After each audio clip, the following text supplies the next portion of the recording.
My name's Jack, and if you told me a year ago that I'd be sitting here, pouring my heart out to the faceless void of the internet, I'd have laughed in your face. But life has a funny way of kicking you in the gut when you least expect it. I met Emily 8 years ago at a friend's barbecue. She was standing by the grill, nursing a beer and laughing at one of Rick's awful jokes. There was something about her laugh, the way it lit up her entire face, that drew me in. We hit it off immediately, bonded over our shared love of classic rock and bad horror movies. Before I knew it, we were spending almost every day together. It felt like a whirlwind, like something out of a movie. 2 years later, we got married in a small ceremony on the beach, surrounded by our closest friends and family. For 6 years, our marriage was, well, it was good. We had our ups and downs, like any couple, but we always seemed to find our way back to each other. Emily was my rock, my confidant, my best friend. We talked about everything, from our dreams and fears to the mundane details of our daily lives. Sex was great too, for the most part. Passionate and frequent in the early years, naturally cooling off a bit as time went on, but still satisfying. We didn't have kids by choice. We enjoyed our freedom, our spontaneous trips, our quiet evenings at home. About a year ago, though, things started to change. At first, it was subtle. Emily seemed distracted, more distant. She started working late more often, claiming she had a big project to finish. I didn't think much of it at first. She was always ambitious, dedicated to her job. But then there were the phone calls. She'd step out of the room to take them, her voice hushed. When I asked who it was, she'd say it was just work. I believed her. Why wouldn't I? One night, we were watching TV, and her phone buzzed. She glanced at the screen, then quickly put it face down on the coffee table. A flicker of something, guilt maybe, crossed her face. I ignored it, told myself I was being paranoid. But that flicker stayed with me, gnawing at the edges of my mind. A few weeks later, I found a receipt from a hotel bar in her purse. It was dated on a night she was supposed to be working late. I stared at it, trying to make sense of it. I felt a cold knot form in my stomach. When I confronted her, she laughed it off, said she had met a client for drinks.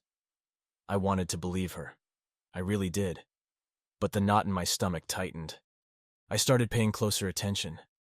She was spending more time on her appearance, wearing perfume to work, even on days she wasn't supposed to have meetings. She'd come home late, her excuses growing flimsier by the day. The final straw came one Saturday when she claimed she had to go into the office for a few hours. Something in her voice, the way she avoided my gaze, told me she was lying. As she left, I felt a surge of anger and betrayal. I decided to follow her. I got into my car and tailed her, keeping a safe distance. She drove across town to a neighborhood we never visited. I watched as she parked outside a modest-looking house and went inside without knocking. My heart was pounding in my chest, a mixture of fear and rage. I waited for what felt like hours, but was probably only 30 minutes before she came out again, accompanied by a man I'd never seen before. They were laughing, holding hands. I felt like the ground had been ripped out from under me. My mind raced, 1,000 thoughts colliding all at once. How long had this been going on? Who was this guy? I wanted to storm over there, confront them both, but I was paralyzed, trapped in my car by a tidal wave of emotions. When I finally drove home, I felt numb. Emily came home later, her face flushed and glowing. She smiled at me, asked how my day was. I forced a smile, said it was fine. But inside, I was screaming. That night, as I lay in bed beside her, I couldn't sleep. I stared at the ceiling, my mind replaying the scene over and over. The betrayal was like a knife in my heart, twisting with every breath I took. I knew I had to do something, but I didn't know what. The woman I loved, the woman I thought I knew better than anyone, was cheating on me, and I had no idea how to deal with it. The days that followed were a blur. Every time I looked at Emily, all I could see was her holding hands with that stranger. I tried to confront her several times, but every time I opened my mouth, the words wouldn't come. It was as if a thick fog had settled over my mind, clouding my judgment, numbing my emotions. I went through the motions of our daily life like a ghost, haunted by the image of her betrayal. One Thursday, I decided to take the day off. I needed time to think, to plan my next move. Emily left for work as usual, her goodbye kiss feeling like a stab in the heart. I watched her drive away, a part of me hoping she'd go straight to the office. another part dreading that she wouldn't. I spent the morning pacing the house, replaying every interaction we'd had over the past few months, looking for clues I might have missed. Around noon, I decided to go out for a walk, hoping the fresh air would clear my head. I ended up at a small coffee shop near our house, a place we'd often visited together. As I sipped my coffee, I noticed a couple at a nearby table, laughing and holding hands. The sight of them made my chest tighten. I couldn't stay there any longer. I threw some money on the table and left. When I got back home, I saw a car parked in our driveway. It wasn't Emily's car, and I didn't recognize it. My heart started pounding. I quietly approached the house, my mind racing with possibilities. As I got closer, I could hear voices coming from inside. One of them was Emily's. The other was unmistakably male. I crept up to the window and peered inside. The sight that greeted me made my blood run cold. Emily and the man from the other day were in our living room, locked in a passionate embrace. They were kissing, their hands roaming over each other's bodies. I felt a surge of anger and betrayal, stronger than anything I'd ever felt before. My hands clenched into fists, my mind filled with thoughts of violence. I needed to get inside, to confront them. I quietly unlocked the front door and stepped inside. They were too absorbed in each other to notice me. As I stood there, watching them, something inside me snapped. I couldn't take it anymore. I charged into the living room, my heart pounding, my vision red with rage. "What the hell is going on here?" I shouted. Emily and her lover sprang apart, their faces a mixture of shock and fear. Emily's eyes widened as she saw me, her mouth opening and closing like a fish out of water. The man, a tall, muscular guy with short brown hair, took a step back, his hands raised in a defensive gesture. "Jack, I can explain," Emily stammered. "Explain what?" I roared. "That you're fucking some guy in our house? In our bed?" I turned to the man. "Who the hell are you?" He looked at me, his expression shifting from fear to defiance. "I'm Brian," he said. "And who the hell are you?" "I'm her husband," I said, my voice low and dangerous. "And you're about to regret ever meeting her." Before he could react, I lunged at him. My fist connected with his jaw, sending him stumbling backward. He tried to regain his balance, but I was on him again, throwing punch after punch. I didn't care about the consequences. All I could think about was making him pay for what he'd done. Emily was screaming, begging me to stop, but I didn't listen. Brian managed to get a few hits in, but my rage made me numb to the pain. I felt his blood on my knuckles, saw the fear in his eyes, and it fueled my fury. I kept hitting him until he was on the ground, barely conscious. Finally, I stepped back, breathing hard. Brian lay there groaning, his face a mess of blood and bruises. I turned to Emily, my chest heaving with anger and betrayal. "How could you?" I shouted. "How could you do this to me?" She was crying, her face pale and tear-streaked. "I'm sorry, Jack," she sobbed. "I didn't mean for this to happen. It just did." I felt a wave of disgust wash over me. "That's not good enough, Emily," I said. "You brought him into our home, our bed. How long has this been going on?" She looked down, unable to meet my eyes. "A few months," she whispered. "A few months?" I repeated, incredulous. "All this time you've been lying to me? Sneaking around behind my back?" She nodded, her shoulders shaking with sobs. "I didn't want to hurt you, Jack. I never wanted to hurt you." I laughed, a bitter, hollow sound. "Well, you failed miserably at that." I turned back to Brian, who was slowly getting to his feet. "Get out," I said, my voice cold. "Get out of my house and never come near my wife again. If I see you anywhere near her, I'll kill you." He didn't need to be told twice. He stumbled to the door, casting one last, terrified glance at me before he fled. I watched him go, my anger still simmering, then turned back to Emily. "We're not done," I said. "Not by a long shot." The front door slammed shut behind Brian, leaving a heavy silence in its wake. Emily stood there, trembling, tears streaming down her face. I felt a mix of rage and heartbreak, the betrayal slicing through me like a knife. My wife, the woman I had trusted and loved more than anything, had shattered our life together. "Jack, please," Emily began, her voice quivering. "I can explain." I raised a hand to stop her. "Explain. What could you possibly say that would make this okay?" She took a shaky breath, wiping her tears. "It wasn't supposed to happen this way. I don't know. We drifted apart, and I felt lonely. Brian was there, and one thing led to another. But it didn't mean anything, Jack. I swear it didn't mean anything. Her words were like acid, burning through the remnants of my trust. Didn't mean anything? I echoed, my voice cold and hard. You think that makes it better?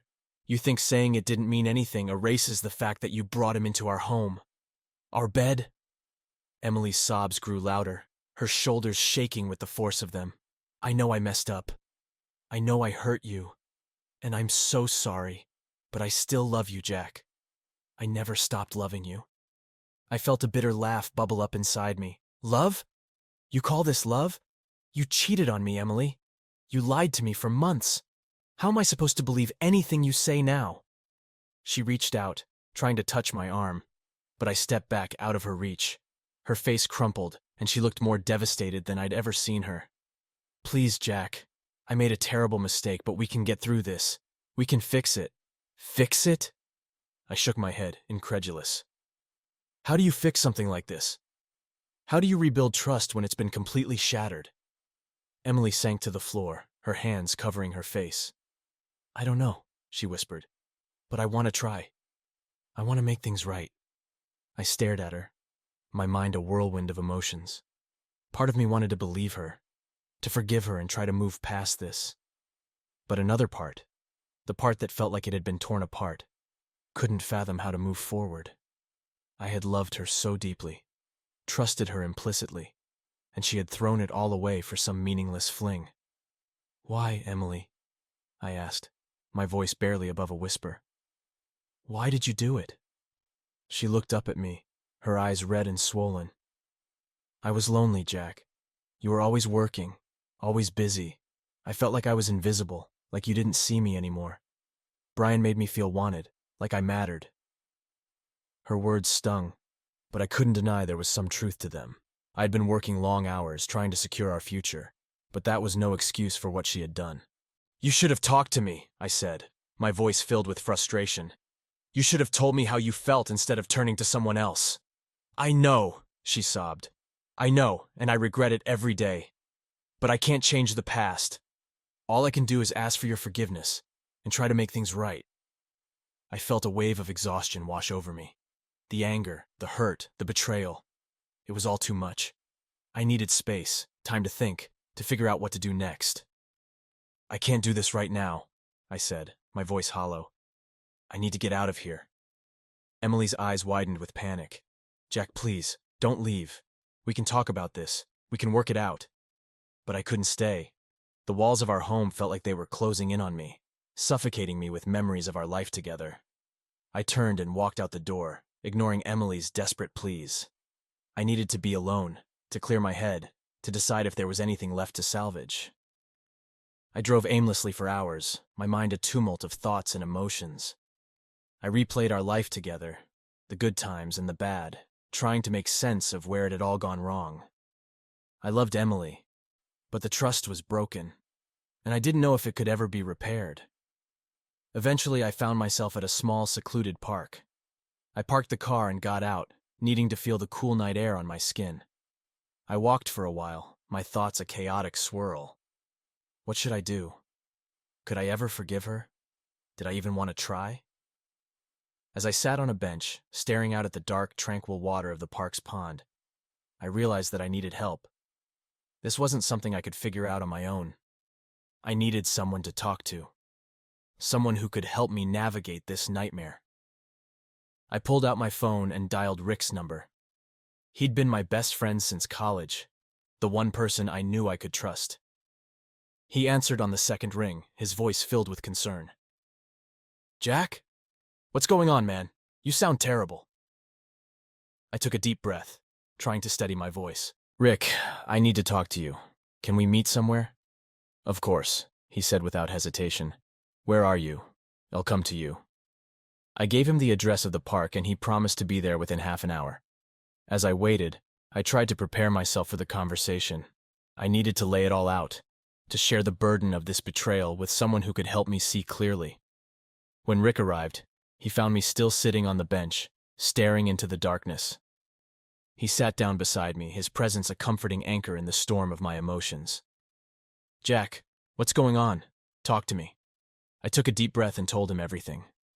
The late nights, the secretive phone calls, the hotel receipt, the confrontation, and the devastating discovery in our living room. Rick listened quietly, his expression growing more serious with every word. "Jesus, Jack," he said when I finished. "I'm so sorry. I can't believe Emily would do something like that." "Neither can I," said, my voice raw. "I don't know what to do, Rick. I love her, but I don't know if I can ever trust her again." He nodded, his face thoughtful.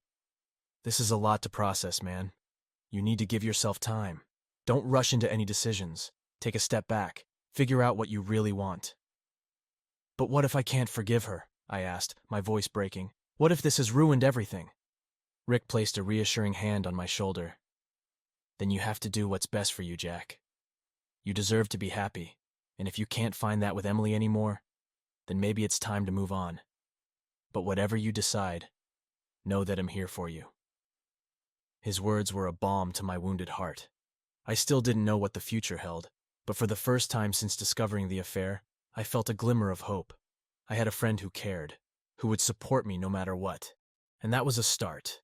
I thanked Rick, and we sat there in silence for a while, the cool night air easing some of the tension in my chest. As I drove home later, I felt a little more at peace. I wasn't ready to confront Emily again, but I knew I had to. There were so many questions, so many emotions to untangle. When I finally walked through the door, the house was dark and silent. Emily was asleep on the couch, her face still tear-streaked. I stood there for a moment, watching her, feeling a pang of the love I still had for her mixed with the pain of her betrayal. I grabbed a blanket from the closet and gently draped it over her. She stirred, but didn't wake. I stood there for a moment longer, then turned and headed to the guest room. I needed space, time to think. The confrontation wasn't over, but it would have to wait until the morning. The next morning, I woke up in the guest room with a heavy heart. The events of the previous day weighed on me like a leaden shroud. I knew what I had to do, but it didn't make the task any easier. Emily was still asleep on the couch, looking so innocent and peaceful. It was hard to reconcile that image with the betrayal it discovered. I made coffee and sat at the kitchen table, my mind spinning. The house was quiet, almost too quiet. The kind of quiet that amplified every thought, every doubt. I needed to take action, to regain some semblance of control over my life. The betrayal was too fresh, too raw, and I wasn't ready to let it go. I picked up my phone and started making a list. I listed all our friends, the people who had been part of our lives, who had shared in our happiness. They needed to know. And so did Brian's wife, whoever she was. She deserved to know what kind of man she was married to. I started with our closest friends. Rick was first, of course, but he'd already heard the story. Next, I called Lisa and Tom, a couple we'd known for years. Lisa answered on the second ring, her cheerful voice a stark contrast to the storm brewing inside me. "Hey, Jack, how are you?" "Lisa, I need to tell you something," I said, my voice tight. "It's about Emily." There was a pause, then a cautious, "What happened?" I took a deep breath and launched into the story. I told her everything, sparing no detail. The late nights, the secretive phone calls, the confrontation in our living room. By the time I finished, Lisa was silent. "Oh my God, Jack," she finally said. "I don't even know what to say. I'm so sorry. I can't believe Emily would do something like that." "Neither can I said. "But people need to know. Our friends need to know the truth." She agreed, promising to tell Tom and spread the word. One by one, I made my way through the list. Each call was a repeat of the same painful conversation, the same stunned reactions. By the time I finished, I felt a small sense of relief. At least now the truth was out there. The next step was finding Brian's wife. I didn't know much about him, but Emily had mentioned once that he was married. I did some digging online, using his name and workplace to track down his social media profiles. It took a few hours, but I eventually found what I was looking for. A photo of Brian with a woman, tagged at some work event. Her name was Jessica. I found her profile and sent her a message. It was blunt and to the point. "Hi, Jessica. My name is Jack, and I'm married to Emily. I hate to be the bearer of bad news, but I recently discovered that your husband Brian has been having an affair with my wife. I thought you deserved to know." I waited anxiously for a reply, my heart pounding. It came an hour later. Jack, this is devastating news. Can we meet to talk about this in person? I need to know everything. We arranged to meet at a cafe downtown. When I arrived, Jessica was already there, sitting at a corner table. She was a striking woman, with long dark hair and a tense, determined expression. As I approached, she looked up, and I saw the pain in her eyes. "Jack?" she asked, her voice wavering. "Yes," I said, sitting down across from her. "Thank you for meeting with me." She nodded, her hands trembling as she clutched her coffee cup. "Tell me everything." I recounted the entire story, from the first suspicions to the confrontation in my living room. Jessica listened, her face growing paler with each word. When I finished, she was silent for a long time, staring down at her hands. "I had no idea," she whispered. "I knew things were off between us, but I never imagined this." "I'm so sorry," I said, genuinely meaning it. "I know how much this hurts." Jessica looked up at me, her eyes filled with a mixture of sadness and anger. "What are you going to do now?" "I don't know," I admitted. "I'm still trying to figure that out. But I wanted you to know the truth, to have the chance to decide what you want to do." She nodded, her jaw set. "Thank you, Jack. I appreciate you telling me. I need to go home and think about this." As she got up to leave, I reached out and touched her arm. "If you need anything, or if you just want to talk, I'm here." She gave me a small, sad smile. "Thank you. Same goes for you." That night, I couldn't stop thinking about Jessica, the pain in her eyes, the way she carried herself with such quiet strength. There was something about her that drew me in, made me want to help her, to be there for her in a way I couldn't be for Emily. The days that followed were a whirlwind. Emily tried to talk to me, to apologize and beg for forgiveness, but I couldn't stand to be near her. I needed space, time to think. I spent a lot of time at Rick's place, trying to sort through my emotions. He was a constant support, but even his reassurances couldn't quiet the storm inside me.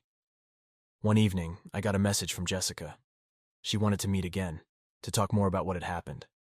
I agreed, feeling a strange mix of anticipation and anxiety. We met at the same cafe, and this time the conversation flowed more easily. We talked about our marriages, our lives, and the betrayal we both felt. As the evening wore on, the cafe started to empty out, and we moved closer, our voices dropping to hushed tones. There was a tension between us, a magnetic pull that neither of us could ignore. When we finally said our goodbyes, I walked her to her car, my heart pounding. "Thank you for tonight," she said softly. "I really needed someone to talk to." "Me too," I replied, my voice husky. "It helps to know I'm not alone in this." We stood there for a moment, the night air cool around us. Then, without thinking, I leaned in and kissed her. It was soft at first, tentative, but quickly grew more passionate. All the anger, the hurt, the betrayal, it all melted away in that kiss. For the first time in weeks, I felt alive. We ended up at her place, the need for each other overwhelming any lingering doubts. The sex was raw, intense, a cathartic release for both of us. It wasn't about love or romance. It was about reclaiming something that had been stolen from us. We lost ourselves in each other, our bodies a tangle of desperation and desire. Afterward, as we lay in bed, tangled in the sheets, Jessica turned to me, her eyes searching mine. "What happens now?" I sighed, running a hand through my hair. "I don't know. This is all so complicated." She nodded, resting her head on my chest. "I just know that being with you makes me feel better, like I can face what's ahead." "Same here," I admitted. "But we need to be careful. This could get messy." "We'll figure it out," she said, her voice determined. "Together." As I held her close, I realized that, for the first time since discovering the affair, I felt a glimmer of hope. Maybe this was the start of something new, something that could help us both heal. It wouldn't be easy, but I was willing to try. The weeks that followed were a tangled mess of emotions and decisions. My affair with Jessica continued, providing a strange solace amidst the chaos. But every time I returned home, the reality of my broken marriage hit me like a ton of bricks. Emily was trying to make amends, but the trust between us was shattered beyond repair. One evening, after another clandestine meeting with Jessica, I came home to find Emily sitting at the kitchen table, her eyes red from crying. She looked up as I walked in, a mixture of hope and despair in her gaze. Jack, we need to talk, she said softly, her voice trembling. I sighed, knowing this conversation was inevitable. Yeah, we do.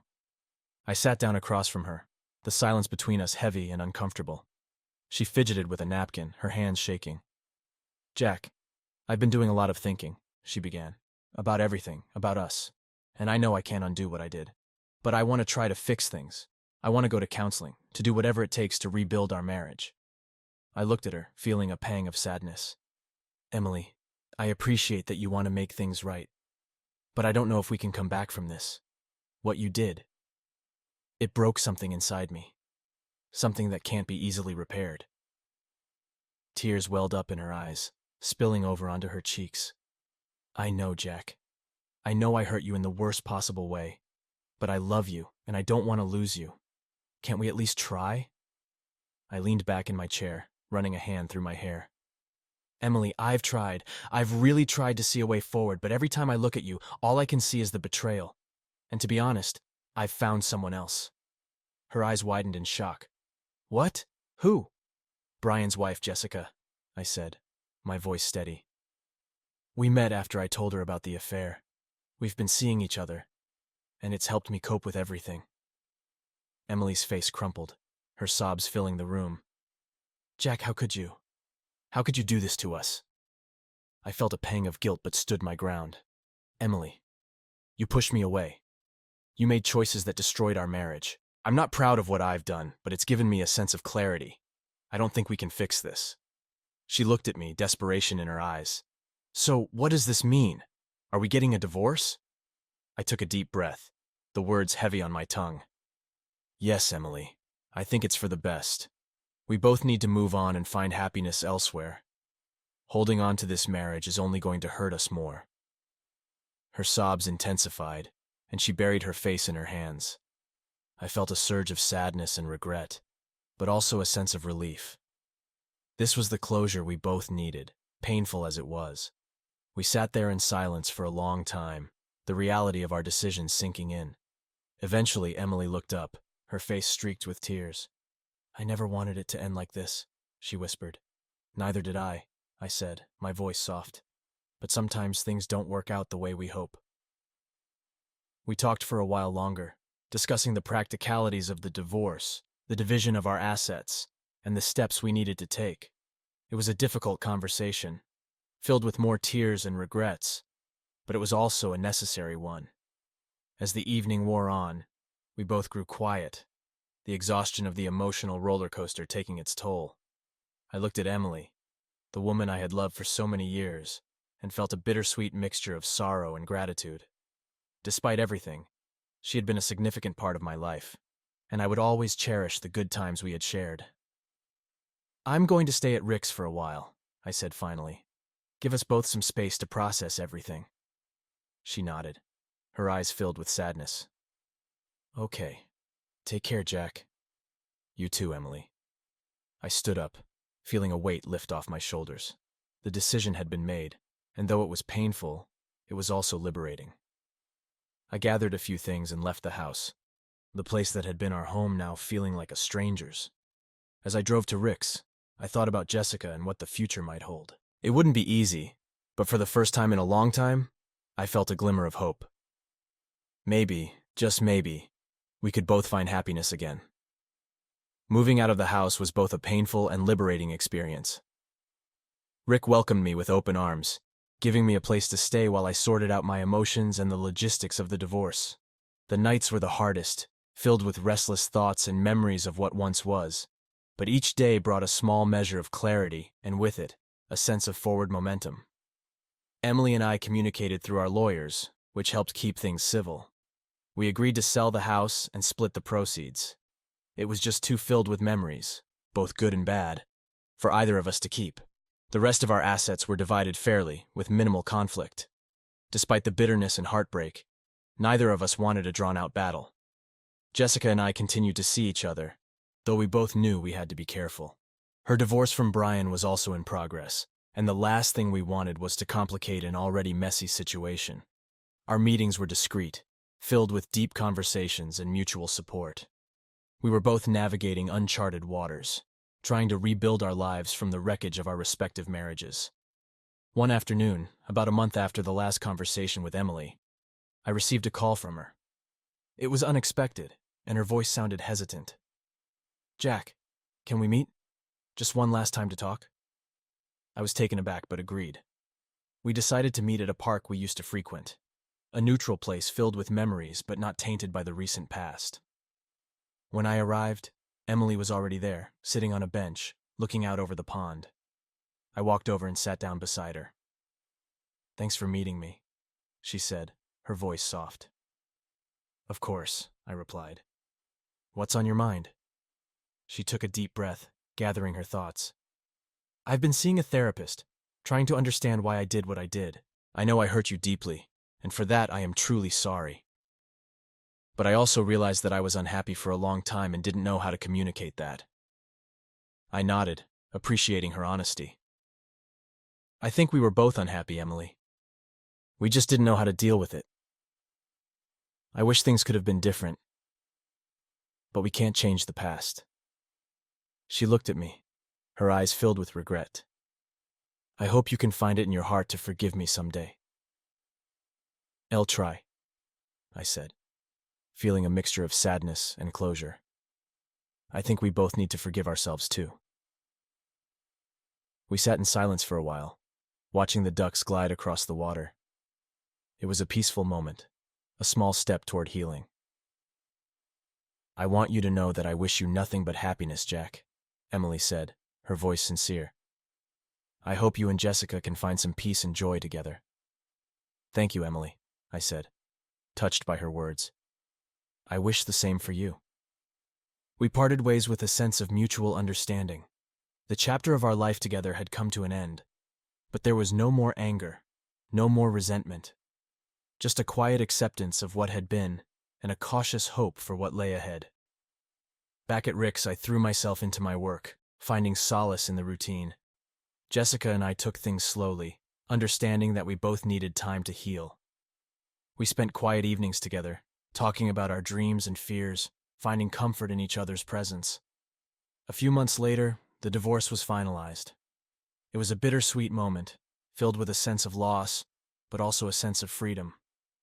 Emily moved to a new city, seeking a fresh start, and I wished her well. Jessica and I continued to build our relationship, taking things one day at a time. We decided to see a couples therapist, understanding that we both carried a lot of emotional baggage. It wasn't easy, but it was worth it. Slowly, we began to rebuild our trust, our faith in love. One evening, after a particularly emotional therapy session, Jessica and I sat on her porch, watching the sunset. She reached out and took my hand, her touch a comforting reminder of our journey. "Jack, I know we've both been through a lot, and I know it's going to take time, but I want you to know that I'm committed to this, to us." I looked into her eyes, seeing the sincerity and hope there. "Me too, Jessica. We've both been hurt, but we've also found something special in each other. I'm willing to fight for that." We sat there in silence, watching the sky turn shades of pink and orange, feeling a sense of peace that had been elusive for so long. It wasn't perfect, and it wasn't easy, but it was real. And for the first time in a long time, I felt a glimmer of hope for the future. The following months were a period of growth and healing. Jessica and I grew closer, learning to navigate our new relationship with care and understanding. We spent weekends exploring new places, going on hikes, and finding joy in the simple things. We learned to communicate openly, to share our fears and insecurities without judgment. Eventually, we decided to move in together. It was a big step, but one that felt right. We found a cozy apartment downtown, a place that was ours, untainted by past memories. Decorating it together was a fun, bonding experience, and soon, it began to feel like home. We supported each other through the rough days, celebrated the good ones, and built a life that was grounded in mutual respect and love. There were still challenges, moments of doubt and fear, but we faced them together, knowing that we were stronger for having each other. One evening, as we sat on our balcony, watching the city lights twinkle below, Jessica turned to me with a thoughtful expression. "Jack, do you ever think about the future? About where we're headed?" I nodded, squeezing her hand.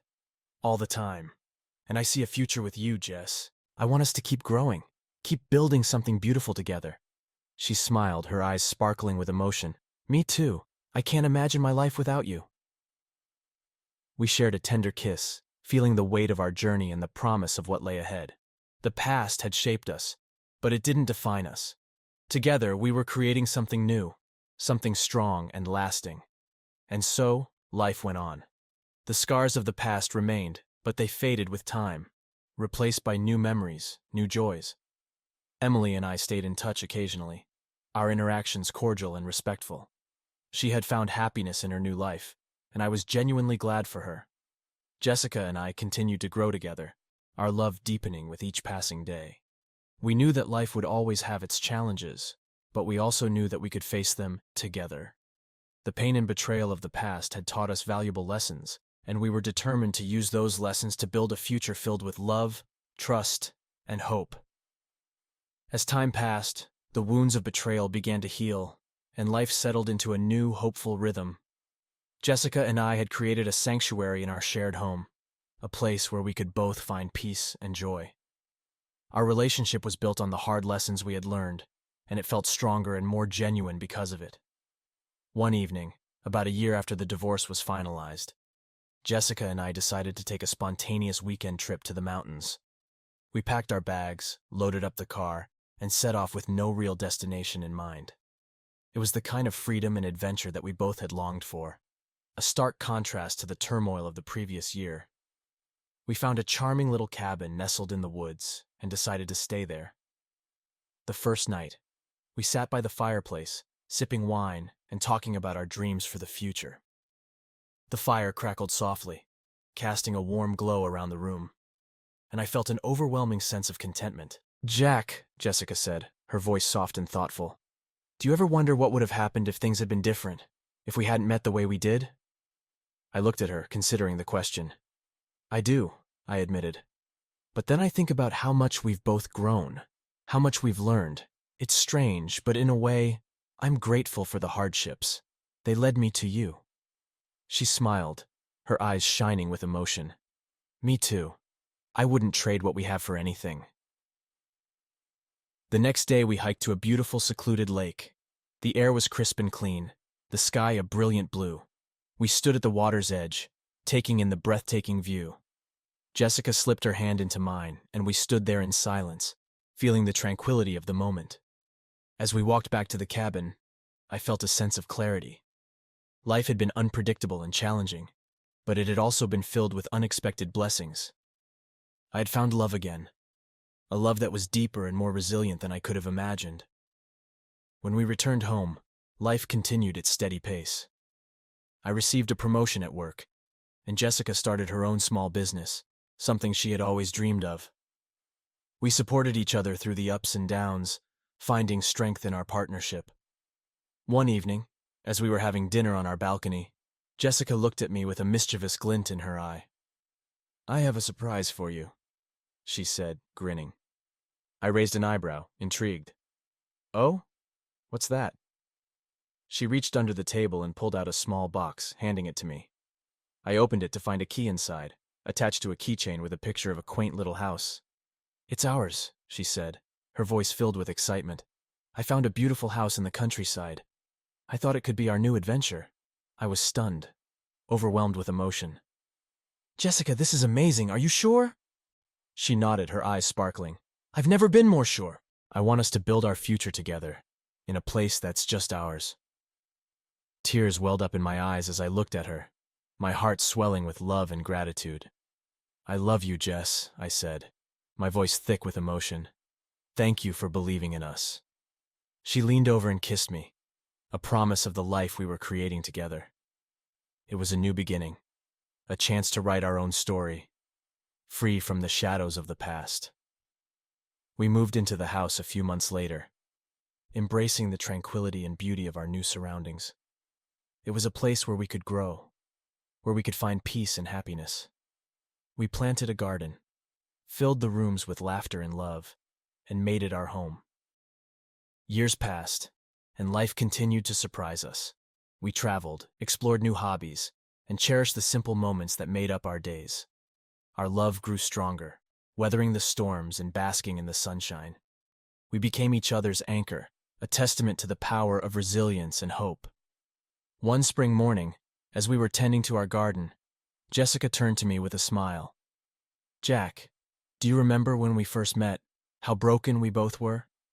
I nodded, thinking back to those difficult days. "I do. It's amazing to see how far we've come." She took my hand, her grip firm and reassuring. "We've built something beautiful out of the ashes, Jack, and I wouldn't have it any other way." I kissed her, feeling the warmth of her love and the strength of our bond. We had faced the darkness together and emerged into the light, stronger and more united than ever. As the years rolled on, we continued to build our life together, filling it with joy, adventure, and love. We watched the seasons change, celebrated milestones, and supported each other through every challenge. Our love story was one of resilience, a testament to the power of hope and the strength of the human heart. And as we stood there, hand in hand, watching the sun rise over our little piece of paradise, I knew that we had found something truly special. A love that had been tested and had triumphed. A love that would continue to grow and flourish for the rest of our days. In the end, the betrayal and pain of the past had led us to a future filled with promise and happiness. And for that, I was eternally grateful.